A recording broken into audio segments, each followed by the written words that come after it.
What's up, fellow gamers? Phreak here. Welcome back to Let's Play Seven Days Flashpoint. Season 3, I guess we'll say. My third Let's Play playthrough on Chrome difficulty. This one's going to be a bit of a challenge run, where I will refuse to use silencers and refuse to use, obviously, stealth-based abilities and whatnot. For funsies, we'll see how it goes. Worth noting that with this run, the difficulty level has increased. While playing through my most recent run, I realized that, there's some game mechanics that make this game easier than it should be. And so I made a post in the Discord, and they were like, you're right, that's actually a bug, we'll fix it.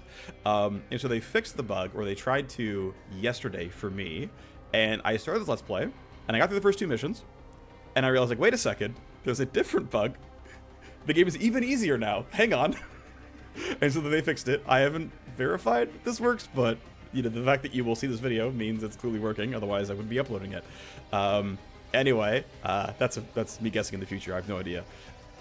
Alright, so the challenge run is Chrome difficulty, loud only, alright? The bug was essentially that the game wasn't progressing as fast as it should have because you were playing higher level missions. If that makes sense, if it doesn't, don't worry about it. Essentially, the difficulty got amped up, and I'm doing a challenge run. So we're going to play a new game, and I'm going to play a dockyard smuggler. And the important thing is that my codename is, why can't I spell? My codename is Loud, okay? Loud in all caps. This team is going to be loud. I'm going to be a dockyard smuggler for basically one reason, is that I want to max reaction, I want to max tech. I'm going to be playing as the cutthroat fighter intro trait, right? The left-hand side trait is based on which of the 4 backstories you chose. Dockyard smuggler has access to plus crit chance, plus crit damage. I'm going to take, I believe I decided I want to take trigger by wire. It's relatively close here. Tech is just basically crit chance in and of itself. So this reads 10 crit chance, 5% more ballistic damage, and otherwise I'm taking like much less crit chance overall. But I ran really vague napkin math, and it seemed like percent ballistic damage, like being higher, is going to be a more important one. So decided I go trigger by wire. Why not? I'm going to be running with an AR, of course. I think the AR is kind of the best all-around weapon type in the game. Basic pistol, whatever, we'll sell the silencer, no big deal.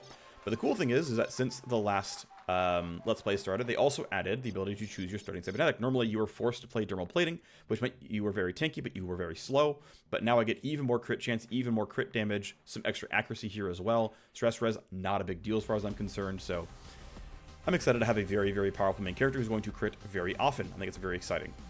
Saying very a whole lot. Anyway, continue to the team. So because we are loud in all caps, what I want to do is actually rename some of my characters. I'm actually going to rename, I think, the entire starting squad to the starting 5 of the 2022 Valorant Champions Tour champions, Loud. So I already looked up who is going to be whom. We're going to have our face be Pancata. Because Pancata was playing Smokes in the finals, and if you think about what is the point of having Smokes, it's to obscure people behind them, and so my face here is kind of like the smoke screen for my entire organization. Everyone else only has a first name for now. We will change them when it's time. I may even change their real names. I didn't decide to do that, but we can at least go by call sign once they earn their call signs. Alright, so we've got this going on here. I've decided that it is correct for me to run with the Vanguard. Ultimately, I think this makes sense here. Worth noting that she's going to be bad at using sniper rifles, but she's going to be running very, very fast. And so we'll probably multi-class her into soldier. And obviously not sniper for very obvious reasons. Okay, great. So she's happy to go. There is only one version of hacker so far in the game. They expect to change that at some point in time, but for now, we've just always got Dade here. He's just our hacker. That's never going to be different. But thankfully, another new thing is that there's a Gunslinger. We've got a Gunslinger class here, so we get a bunch of ballistic pure damage. We get bonus accuracy with pistols, which is pretty sweet. Overall, kind of excited to have this one. This will be, technically now not my first time playing with a Gunslinger because I technically had 2 games. Whatever. And then we're going to go ahead and play with Liat, the sniper here. We haven't had a Let's Play with him yet, so... And I've actually basically not had any runs go deep with him in the roster, so it's a bit new for me here as well. Alright, what we've got here is our starting squad on Chrome difficulty, no tutorials. The other starting mission type will be added at some other point in time, but our difficulty level is going to be Chrome. As you can see, the security tally is going to be increased. The power level of enemies is going to be increased by 3 and multiplied by 1.3, so pretty big deal there. We lose 10% of our legwork chance. Monsters have 25% more health in addition to being higher level. We also make 20% less money per mission, while things cost 50% more money themselves, which means getting my gear online is going to take something around, actually it's going to be more than 70, it's going to be like 75, 80, 85% longer to get gear, and so I'll have much less stuff at any given point in time.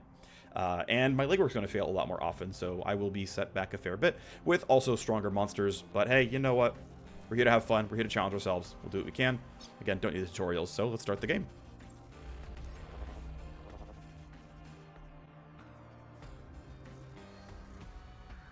As per usual in these Let's Plays, I'm going to let the dialogue play out on screen. I am certainly not a voice actor, but if you want to pause, if I'm clicking too quickly, feel free to pause and read through the dialogue in the game itself. I am going to try to do all of the base production, the like out of tactical layer stuff in these recordings as well, but I'm going to try to have each video start with me like, here's a squad, we're going on the mission, and then do a reasonably good job of keeping everything else pretty well controlled.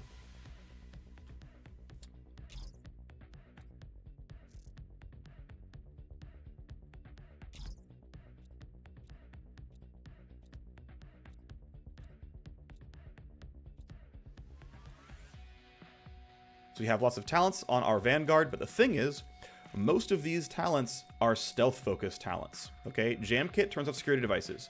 I am only allowed to Jam Kit devices that can deal damage to me. Cameras, pressure sensors, off limits. Not allowed to hack them. Lure, I think, has basically no combat usability. Lure is an unusable talent here. Silence, I want to argue, despite the fact that it is literally the opposite of loud, by definition. The fact that it gives move speed and allows me to make surprise attacks more easily means to me this is fair game. And of course, anticipation, for what it's worth, if we use it only for the damage purpose, which is, hey, 10% crit vulnerability, I think for that it is reasonable, but using it to predict enemy movements is unacceptable. If you're using anticipation, you must attack that person on that turn, otherwise you're functionally cheating as far as the challenge is concerned. That's how I feel about it, that's what I'm going to impose upon myself. If there is not a direct combat reason for doing this thing, it doesn't count. I can't use it. Anyway, I believe it is always correct to skip down lower initiative on your first turn and let the guards use their action points up, because that way you get more chances to punish them. If you screw up, basically, you have a chance at getting to go before them, and it's going to be okay. So, crit vulnerability, engage silence. Now, I also cannot willingly use silencers to make my attacks more quiet. I think using weapons that are naturally silent is very reasonable, and I think totally an expectation of how the game works. See, I'm going to go from here, right? I think that's fine. I will kind of leap over to attack him, and I'm close to the wall, which is cool. Silent running lets me take my surprise strike here, and whack! We get the kill. And then I'm going to be AP efficient and jam kit laser wires, because laser wires deal damage to me, and thus need to be disabled. This is a combat relevant, you know, mechanic, essentially. Now, what I want to do here is let's see, I'm going to double check what skills everyone has. So Liat's here with nothing too special. So Sid here has 3 abilities. He has Flush, which after the attack will lower their armor and make them easy to hit if they're in cover. I can get into an Overwatch zone, and I can attack with both guns at once. Now, though this is a silenced pistol and this is a loud pistol, at the end of the day, the loudness is determined by your loudest pistol, and so to me, this is functionally not using a silencer to be quieter, and so I think it is legitimate to behave in such a way. And I think it is reasonable, and I'm allowed to go for it like this. So I'm going to stand here, and I've got a couple of, you know, available shots, basically. So I'm going to start with Flush here. Obviously, you're going to use the revolver. Don't be silly. And that way, if we hit or miss right into his head, we lower his armor, so now he's going to take more damage in the future. And then because I have spare AP, we can go for Twin Iron. That hit chance is really, really poor, which means I want to yield and see if Liat can get the kill for me. Looks like if I go here, I have a clean shot. So I'm going to walk up, and I think I'm likely to kill. So I'm going to go for a Skull Shot here. If it kills, I refund all my action points, or the 3 action points I spent. It kills. And so with my bonus AP, I'm going to run. Now, I could run through the camera. It would be faster. I feel like I want to. I might as well, right? I don't care if the camera sees me realistically, so let's just do it. Who cares? I'm being loud. And then Sid, I think actually is... I think it's actually more reasonable for him to go around this way. I just think the math works for me in terms of who gets to go where.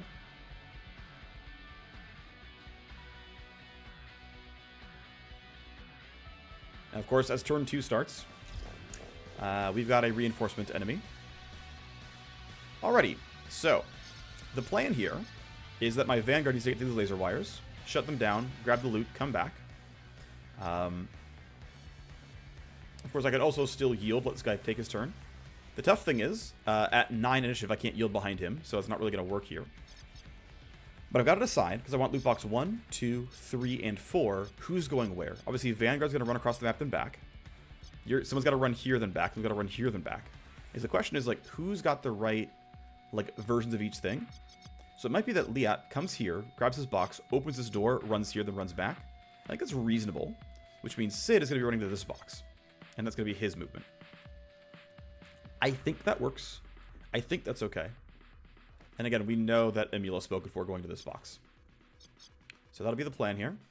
I want to read this description a bit more. So, make no sound while moving and gain 10% move speed for the remainder of the turn, cancelled by an attack. Yeah, so the difficulty though is that this costs 1 AP to use it.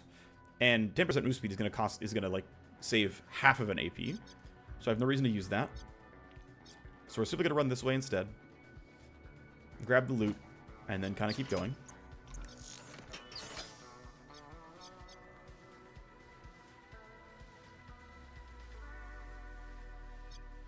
I'm sure I cannot reach that door, but it'd be nice if I could. Yep, we can't. That's fine. Next turn, you can do it. Open that door and then run this way. That should be kind of reasonable. Emil can run across. Looks like if I'm clicking here, automatic pathfinding says go that way. So that's what I'll do. Seems fine to me. Of course, his guard still has his turn, so there's a chance I just ruined my day. Of course, I've played this mission like 8 times or more by this point, so I know he actually walks this way. So I'm actually not worried about it.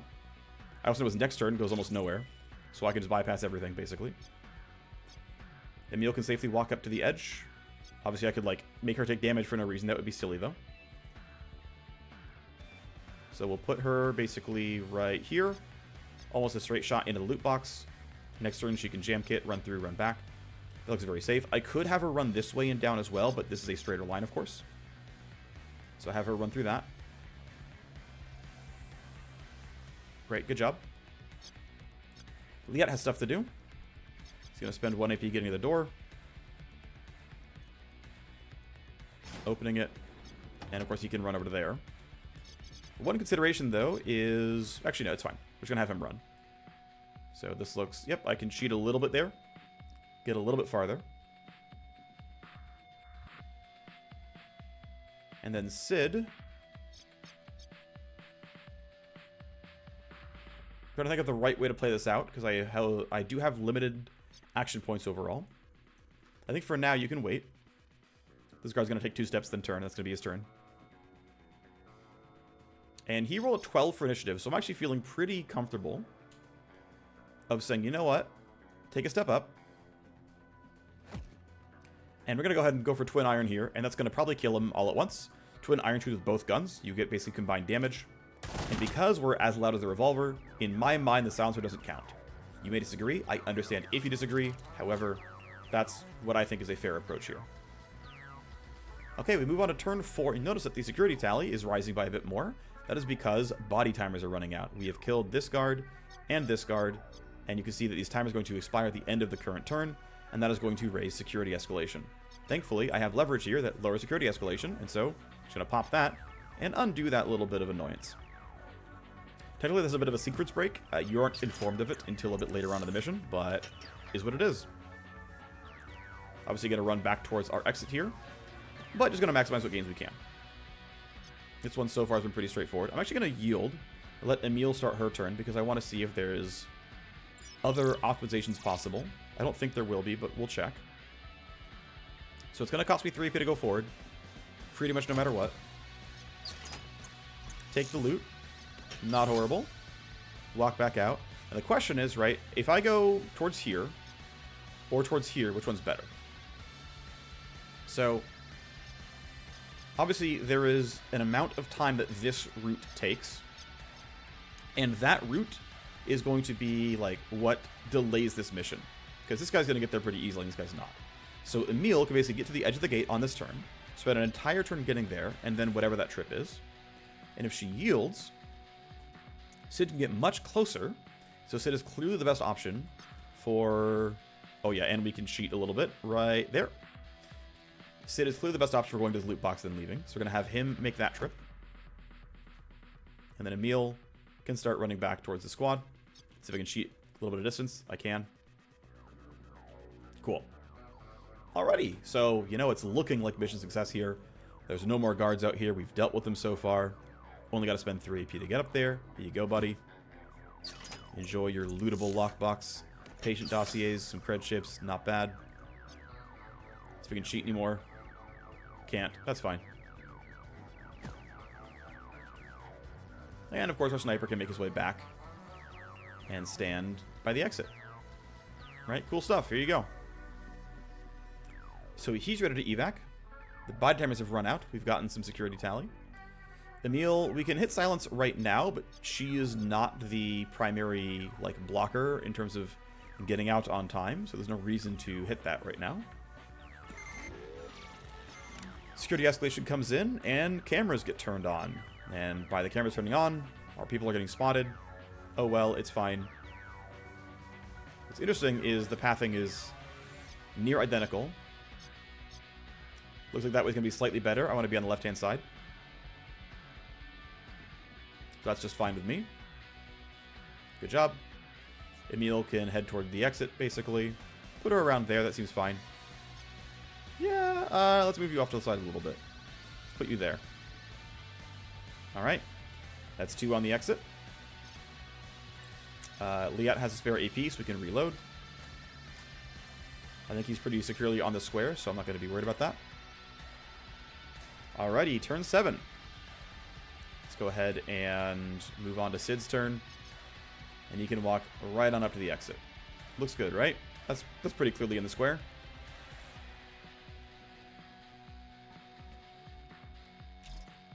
Not good, not good.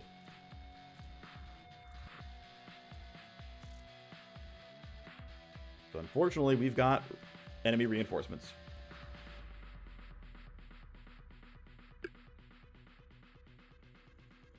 That is a very common trend on pretty much any given map. Reinforcements are pretty default. Got a new exit over there. And we will now see their spawns come in. One close to us. One over there. And one way down there. Of course, we've already grabbed the loot. They do not know that we're here. A core strength, or a core, like, I guess we'll say gameplay mechanic, is that your enemies do not know what they do not know. What I mean by that is that they don't know where you are, they don't know where you've been, until they learn it in some way. So, though there are reinforcements, they don't know what's going on just yet. So he's just running around. This guy, however, is walking up, and unfortunately, our initiative roll is pretty bad, and so we are not seen. He's over there, which is in a relatively precarious spot for us. And of course, I want to make my exit as best I can. Let's see, your initiative roll is 14. And so I feel like it's going to be playable with Sid already out of 14. That I can just run, beeline to that spot, duck behind this little tiny wall, and then pray that my initiative roll is higher than his. Surely it will be fine. To be clear, I don't think he's actually in cover there. I just don't think it matters. We can put Emil way over here. In fact, we could... I'm going to do that. I'm going to pop silence here. Unfortunately, Liat rolled a 13. That's pretty poor. How lucky am I feeling? Because what I could do is run really far forward. Pray that I roll higher than he does, and then... Yeah, odds are not in my favor that I outroll him, actually. So... I really shouldn't play this too stupidly. But I also want to be as close as I can so that I can deal damage next turn, because I don't want to be using the silenced pistol. It has been silenced on purpose, which is gross. Ooh, she rolled a 15. Let's go. Okay. Well, yeah, Dade's like, I've got a trick up my sleeve. Trust, I've got leverage. I can lower the security tally, which, again, I've already used. So the nice thing is, we rolled high in initiative, which means I can run up and go for this kill. Now, silence has already timed out. We used it for the move speed. So he's going to turn and see me. And I'm going to maximize trying to kill him on this turn. We managed to roll high, which is good. And I feel safe just kind of running forward. I guess I'll run this way. There's no reason to be super far forward here, so that spot's fine. Sid can make his run. You gotta be careful not to run, you know, through these guys' lines of sight. That's not, you know, the plan is not to give it away. The plan is, you know, don't be quiet on purpose kind of thing. Sorry, don't be quiet to the detriment of being able to be loud. Right, silence would reduce your damage, aka they're kind of evil. He's thankfully going the other way, and he's been told by the security AI to do something. He's been told to go investigate that corpse, or the body timer that ran out. And by doing so, he in fact found a body and is like, hey, I'm noticing foul play. Now, nobody's really near me. I guess I'll stay ducked for funsies, but I'm gonna... And can I get to this in time? Yes. Okay. So what I'm going to do is expect that I can run farther than he is going to run, and that I can start my, like, start the evacuation process on this turn.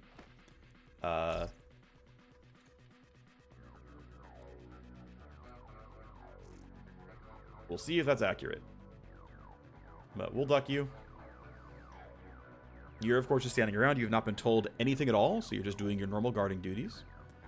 You're walking up, but you're not walking very far. And in fact, you're turning back over, so we are safe. Now, we just saw orders received, so hey, careful. This guy has been told to go investigate something else now. Which, you know, could be very scary, right? We could have to care about that. Not sure what that guy is up to overall. In fact, you know what? For fun, actually for now, nah, you know what? Let's go ahead and run towards this exit. I am going to believe that it will all be fine. It might not all be fine, but I'm going to believe that it is. So I'm going to run you into this corner. You can duck. You can yield for now. We'll let the guards run their actions out. He's doing something special. He is now hunting around for signs of foul play after witnessing that one of his fellow guards is dead.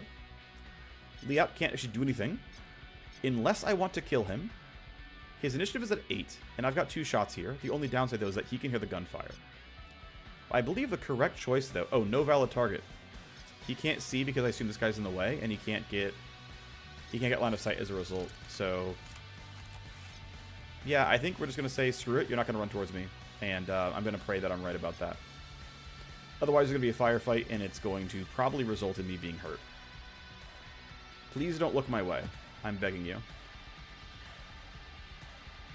He's looking my way. That is a problem. Okay, thankfully he put me in Overwatch with a shotgun. So, I don't care.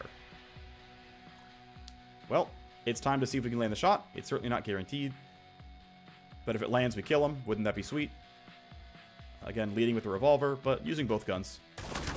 And managed to hit them both, which is pretty lucky. Nobody else was in range to hear the revolver, so guard is dead, and we're fine. Pretty fortunate, I'll be honest. Pretty fortunate. The camera sees a body, but I don't care. So Liat has respect for Dade, so they have a positive relationship between the two. Pretty cool stuff. And, of course, now that it's turn 10, it is time to leave. So walk onto the exit. You don't have to hit extract, you can just end your turn instead, but I'm choosing to click extract because I can. Alright, so mission 1 went off without a hitch. Yes, we did get 2 kills with silent weapons. The sword, in fact. But I think it's fair because we never, you know, lowered our damage just to be quieter. That was never done here. So we managed to acquire about 6,000 from cred chips. We got a decent number of files, and a few things that we can sell as well, which is pretty good. Nobody's leveled up yet. No one has a call sign yet. So, welcome to base management. Also the epilogue of mission 1. Everything's finally quiet. We got loud out of there safely.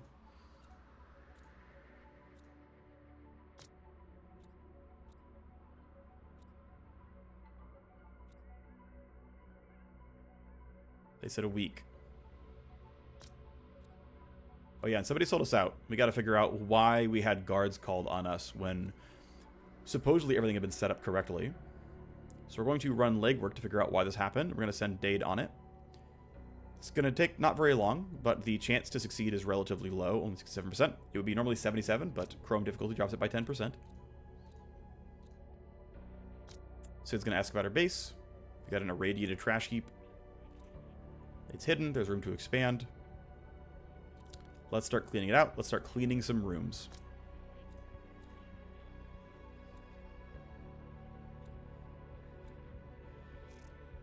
Okay, so we have 16 heat on our tail. We are earning the correct amount of heat now, 0.34. Basically, mission rewards and mission types and story progress are locked behind team power level. You gain team power level primarily, or almost exclusively, by running missions. And though my power level is 0.34, and if I were playing on normal, missions have a power level of like 1 or so.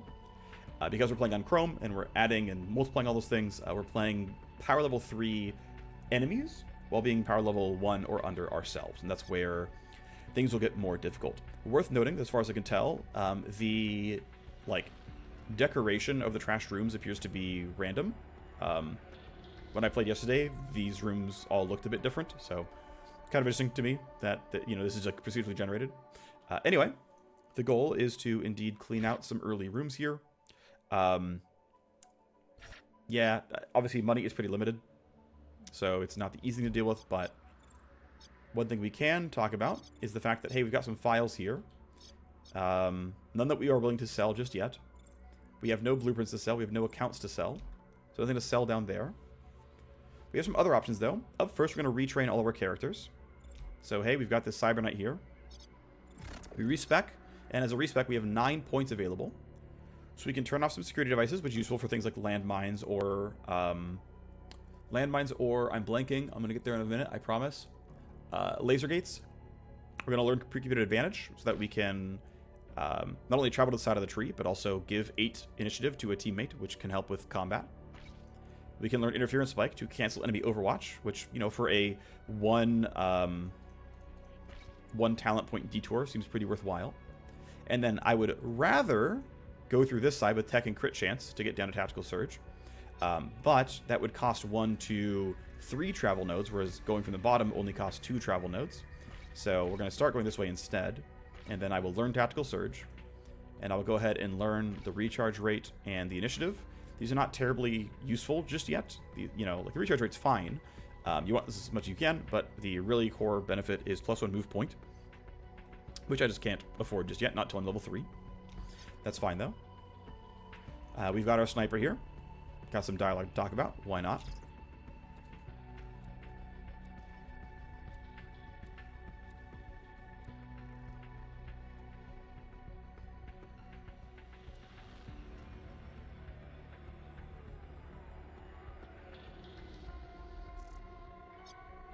Alright, so we're going to retrain our sniper slightly. I find Pathfinder to be quite bad until you can lower the AP cost to 0, in which case then you got some bonus move speed, and that's fine. But all it's really giving me is I can get in position with less recoil, but you don't generate that much recoil from running, so I find this talent to be relatively low value, ultimately. Hit streak is kind of cool. You get bonus crit chance every time you hit, as long as you don't miss, and don't move, which is kind of reasonable, but moving is, you know, happening until you can learn something like Empty Lung, which says that you don't cancel movement effects. Skull Shot's cool. It's a sniper rifle and revolver only Overwatch talent, which is... Oh, sorry, this is refund 3 action points if you kill the single target attack, which is cool. Deathwatch, rather, is the sniper rifle Overwatch talent. Ultimately, I'm still going to respec here. I'm not going to bother with hit streak. I think Skull Shot is worth it for refunding action points. I don't see why I wouldn't bother. Of course, I can give myself crit chance. That's kind of cool, but heavy investment just to make this slightly better is not worth it right now. Deathwatch, of course, is on the way. Perimeter Eye does require you to have direct line of sight on your opponent. Also, all it does is predict enemy movements. That is a stealth talent. It is obviously unlearnable, so we got to skip right by that. We go here to Strike Zone. Now, I do want to take the increase to Strike Zone. Recharge rate is good. Buffing the actual impact of Strike Zone, also very, very good. Then I also would like to take J-Tac, right? Increasing the recharge rate, you know, getting a second charge, making the things all stronger. Very useful, just don't have the talent points for all of that. But since I am, you know, only one more point to spend, taking a travel node is not worth it. So let's go ahead and make this talent. I'm actually curious. I think I do want to take potency more than recharge. I mean, recharge says, hey, use the ability about 25% more, which is pretty sweet. But doubling the crit vuln and increasing the evasion from 10 to 15 is probably slightly more than 25% more, like, or better skill. So we'll take the improvement. We'll take this one. We'll take the recharge. We'll also take J-Tac. Basically, my sniper is going to be a big buffing character. You've got Emil. Going to retrain her as well. Ultimately, Lure is a pure stealth talent. It's obviously not okay. Silence is all right for the move speed, but it's kind of whatever. Anticipation is almost exclusively a pure stealth mechanic. Yeah, we could take, you know, the minus evasion and whatnot, but, you know, that seems a little gross to me. So what I'm going to do is I basically have two options, right? I can take Jam Kit, path through Anticipation, only ever use it for the crit chance, and then, you know, take Glasswalker. Glasswalker is why I have Vanguard, by the way. Giving your whole team 1 AP with a 3-turn recharge and 2 charges is very good. This is a very good talent. Buffs the entire team. It's very effective, very efficient. But essentially, I'm going to take Jam Kit no matter what. And I'm going to take 2 charges because I think there will often enough be 2 landmines or whatever where 2 charges is worth it. But I can basically go Silence plus 1, 2, 3, and then get Glasswalker. Or I can skip Silence and go 1, Anticipation, 3, and get it a little bit sooner, which allows me to actually learn more stuff overall. The other side of it, though, is that, hey, Reaction is a really good stat. It gives move speed. I guess, to be fair, these both exist. But it's really, do I want to take the extra travel node? Realistically, since Anticipation gives crit chance, as long as I don't use it for actually predicting movements, I think this is fair game. And so we're going to take Glasswalker, take the recharge rate, and by level 3, can get the improvement here. I guess one thing I could do is I'm actually going to respec now. I take it back. I will only learn the base of Jam Kit here, and I will actually get these 2 more points in Glasswalker. That way, at level 2 gives you 2 more skill points. We can cap this out. Even though I only have 1 charge here, I think it's going to be enough that it'll be okay. Obviously, I have pretty limited tools, but it is what it is. If we look at our Gunslinger here, I was going to do some minor respecking here as well. I think Overwatch is worth it. I think a point in Flush is worth it. I also, I think Snapshot is relatively low value. It is fully passive. It says, hey, you can, if you're stuck in Overwatch, take a shot real quick, and if you land it, you get to break their Overwatch. Congratulations, you're faster. That's fine, but it's very, very situational. Other side is taking Cover Me, which is run out of Overwatch, which I think is even lower value. And so in order to get the left-hand side of the tree, which is what I want, we're going to go this way instead. We'll take Snapshot, we path through, we grab Trin Iron, we path through, and we take Finger Trick. Finger Trick is fine, basically. I get 10% more damage, which is cool. And I basically spend 1 AP to make my next, well, roughly 10-ish action points of attacks reload a single bullet each. It ends up being relatively neutral on action points, or like kind of close to neutral on action points. Because keep in mind, revolvers have 6 shots, and it costs 2 AP to reload. So every free bullet here is 0.333 action points. So if I can shoot 3 times, Finger Trick costs 0 action points for 10% more damage. 10% more damage is fine. It's like vaguely worth a talent point, but that's only if I can actually shoot 3 times the next 2 turns, which is often going to be true, but not always, and so it's not like a huge printer. What's a bit nicer is when you can get it to last 3 turns, and then it's like, hey, can you shoot 3 times in 3 turns? That answer is almost always yes. And also things like Twin Iron, you can make it cost only 2 action points. You can get a bunch of extra charges, well, a second extra charge of it, the recharge down to 3, and so you can get to a point where you do have, you're kind of like spending more per turn. Ricochet also gives you bonus crit damage and stuff, so, you know, maybe there's enough ways to shoot enough shots that it's fine. My hacker, it's time for the hacker, so we've got some training to do on the hacker real quick. I might do a second respec here, but I'm going to really quickly look through the possibilities. So one idea here is to, so if you're a hacker, you should always take hard shell, you should always take overclock, and you should eventually at least always take null op. The other side of things is, do you want to take a point in packet loss, because this is useful in meat space for turning off landmines, and laser gates. That's pretty useful overall. But the question I have for myself is, do I want to take these 2 travel nodes early just to take null op? Right, this cost me 4 points basically to take a pretty reasonable deal damage to all the ice in the node, but it does cost 10 AP. Or do I just want simply to make overclock stronger and gain, you know, you can see like a pretty good amount of a ton of extra IO every turn, right? We can get up to like, what, 180 extra IO. We can get some extra matrix damage. We can get 20 extra matrix AP every single turn. And the benefit here is I don't have to use the attack program. I can just use null op instead. And what I think is actually correct here is indeed not bothering with null op until later. One thing I do want to actually maximize here, this is like very, very minor and tricky. Okay, well, yeah, what I want basically always, I mean, I kind of want all 4 of these. What I don't need a ton of, though, is early game IO speed. And so I will happily learn these 3 to get the AP bonus is very high, right? And of course, if I took this, I would have matrix damage and IO and, you know, whatever. But what I'm actually going to do is take this because it has a 3 AP rider. And it also means that level 2, when I get 2 more points, I can actually learn base level null op. I don't get the extra charge, but that's actually fine. Base level null op can still have decent value, but you do want second charge when you can. So I think this is a pretty decent initial sort of training. I've also, of course, got to get rid of my silencers here, as I've promised myself we're not using them. So our Vanguard's got to drop the silencer. Our sniper doesn't have a silenced weapon. Our face does not have the ability to use equipment, so we're going to unequip her. And then my Cyberknight, we can also drop the silencer here as well. And congratulations, we have dropped our silencers. We don't have them anymore. In fact, we're going to go to our Gunslinger here, switch out the Defensor for another loud gun. Gonna take our Cyberknight and switch our Defensor out for a SMG instead to deal even more damage when possible. And otherwise, I think I'm reasonably happy with what we're doing here. I think our Vanguard could... I'm not sure what's correct here, honestly. I'm not sure what the right weapon to take is. This weapon is more accurate than the revolver, but the revolver, of course, does way more damage. And so, probably just take the revolver. And the hacker is... I mean, doesn't have many other options here at this point, realistically. He's going on missions. It is what it is. So I can go to my inventory real quick. And we are going to sell our silencers to make some early money. It's saying 1 of 5. I'm not sure where my 5th silencer is. I can sell 4 of them. That's cool. I'm going to sell my extra armor piece. I don't need that either. But these pistols, none of them have silencers on them. And if I double check my characters, right, none of them are running silencers, any of their guns. We don't have any silencers here, so I don't know why it's saying out of 5, but whatever. Alright, so we've gotten some initial money. Go back to our inventory. I'm going to sell more things I don't need. We can sell probably a couple of these pistols. Just get a bit more money on hand. I think 2 spare pistols is fine.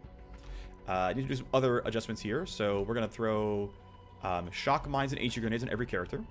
I think the exception being my sniper here. He's not going to be in range to throw HE grenades, but I do want somebody who can heal. So we'll leave him with a first aid kit. We could give him Biostitch instead. This gives him 3 charges of it and allows him to just simply cancel bleeding out. Probably slightly better. We'll give her an HE grenade as well. We'll give our Gunslinger HE grenade shock mine, and we'll give Dade. He actually, yeah, we don't have any spares. Okay, Emil's going to be dropping the shock mine for now. He's also not going on missions for a while. And Dade will have an HE grenade and a shock mine. So the core 4 is the Cyberknight, the Sniper, the Gunslinger, and the Hacker. That is the primary squad. And they're kitted out reasonably well. Alrighty, so we're on legwork, we're resting and recovering. We are trying to clean up some rooms. We've got a decent amount of money banked up. But of course, we got to make some more. It's March 13th, 2231. And the game has begun, basically. So, quick convo.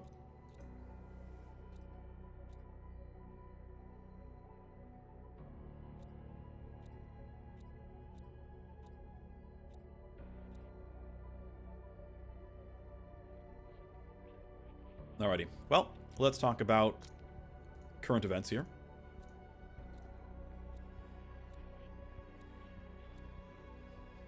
What about our financier, Octane?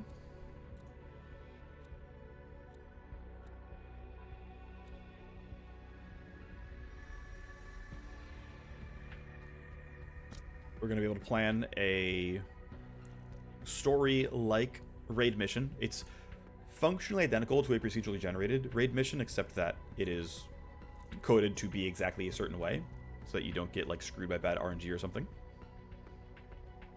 And of course we can say like, yeah, Octane, right, we owe her 2 million. We've got 56k. That was with selling a lot of our gear. So we've got to make a lot of money, which we can. It's possible. We're going to delay talking to her as much as we can.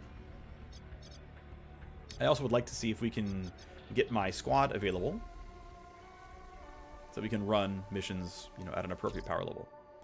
Nice. Okay, so Dade succeeded on his legwork. That's good.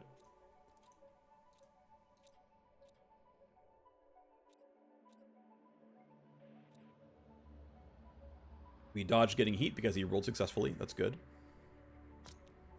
We should lean on her.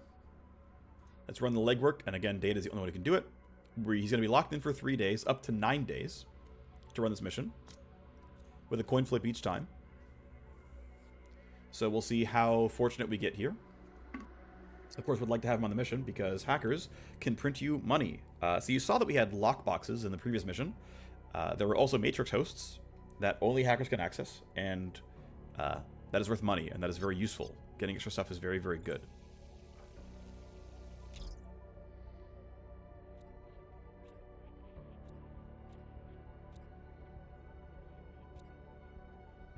Alrighty, what's up, Octane?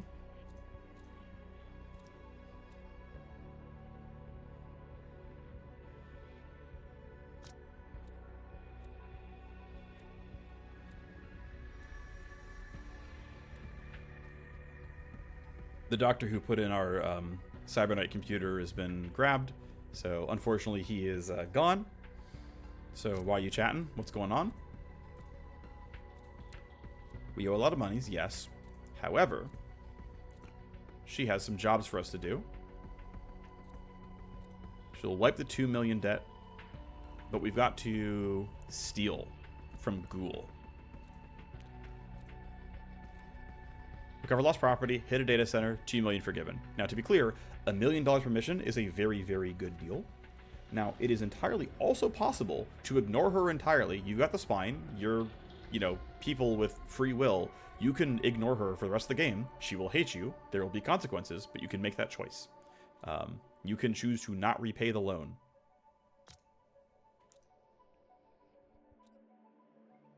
The zombie computer. They're all zombie quantum riders. Yes, it was spliced out of the spine of a recently dead Cyberknight. A knight died on the job. Could inherit the computer. You took it. Now it's mine. Alright, but tell me everything you know. Okay, we will take this job. Haven Smokeout is ready to be planned. How many lies were we fed? All the lies. So it was all a play to make us do the job. And clearly she cares about it a lot, if it's worth more than $2 million to her. So we can investigate Octane's status within the squad.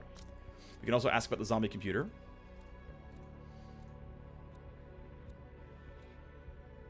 And so you can only pick one. You can't send for both of these, unfortunately. But I'm going to choose in this Let's Play to figure out the Cyberknight computer's true origin. We have lots of people we can take. Emil is our least useful person, so we sent her. She's also the best at it, so pretty easy choice to make as far as I'm concerned. So yeah, before it was dug out of someone's spine, what happened there? Okay, so she's on legwork, and Dade is not guaranteed to be done with his stuff by the time Haven Smokeout comes around. The one that I tried to play yesterday, where I got bugged power level gains, he got it right first try, but there was a chance we won't have 4 people for Haven Smokeout. We'll see how it goes. So the room has been cleaned up. In order to put buildings into your rooms, you need to have power, cooling, and or nano scrubbing. Nano scrubbing requires building a building. It requires building the nano scrubber itself. Regardless, no matter what we're building here, every single one needs power, so we have to put power in. Secondary rooms cannot have more power than the room adjacent to them, And so until those wires are in, we can't put power in, but we can put cooling in. So we'll do that too. And I'm going to really, really hope that Dade is done by the time this mission is required. Otherwise, I'll be very sad. Oh, this actually popped a little bit earlier than it had before. But hey, in United North America, in New Boston, Warner Braun is coming to town.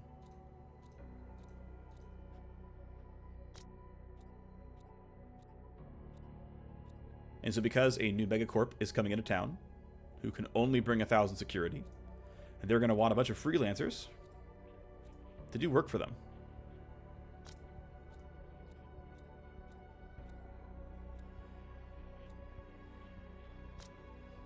And so we chat, we get some exposition, we get some opinions from other people, all cool stuff here.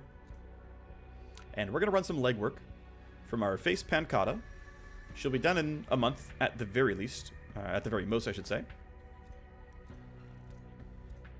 And if so, we will have some new corporate contacts to run missions along, or for, or whatever.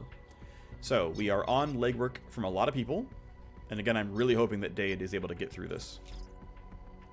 Wow, we got it first try again. That is very helpful.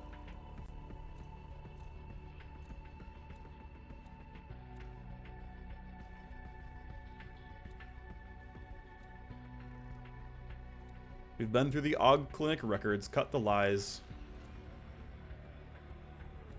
And you are selling drugs.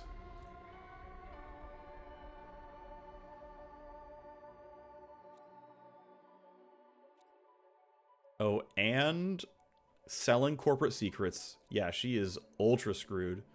So the question is, how do we want to treat her, right? Do you want to say, look, you owe us, and we'll blackmail you against Ultratech, so work for us, give us stuff. You can say, hey, I'm going to threaten you, make it worth my while not to kill you for endangering me, or you know what? We're on the same side here, okay? We're both trying to rip off the corpse, which, as any good cyberpunk setting should be, yes, of course you should. So I literally always pick this option. I have done one playthrough where I saved before this and tried all three and wrote down the differences. TLDR, she's still under your thumb no matter what. And it's just, does she trust you versus how many favors she owe you? Ultimately, I like being kind to people, so we pick the here. She can deliver us some meds.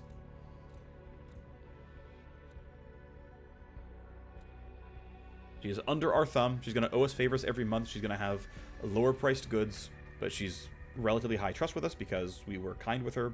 She still owes us a couple of favors. Ultimately, cool stuff there.